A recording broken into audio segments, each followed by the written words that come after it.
High বন্ধুরা, কেমন আছো সবাই? আজকে ঈদের দ্বিতীয় দিন। আমরা যশোরের দিকে রওনা দিয়েছিলাম, বেনাপোল বর্ডারে যাব, তবে আমাদের সন্ধ্যা হয়ে গেছে বলে আমরা সেখানে যাইনি। পরে এখানে এসে বিনোদন পার্কে ঢুকলাম। এখানে ঢোকার পরে ভাই রে ভাই, আমরা তো সেই অবাক।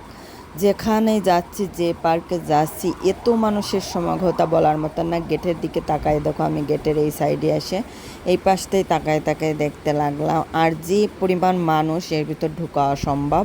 আমরা বললাম যে আমরা ঢুকবোই না, পরে নিরিবিলি এক সময় আসবো, কারণ এর ভিতর যে সিরিয়াল বাবা, ওখানে গেলে পাড়া খেয়ে মেরে দেবো। তারপরে আমরা বাইরে থেকে দেখে এখন চিন্তা ভাবনা করলাম যে আমরা আর আজকে যাব না, পরে একদিন আসব। কালকে আমরা ঝিনেদা জোহান পার্কে যাই, ওই অবস্থা, পরে আমরা ঢুকিনি।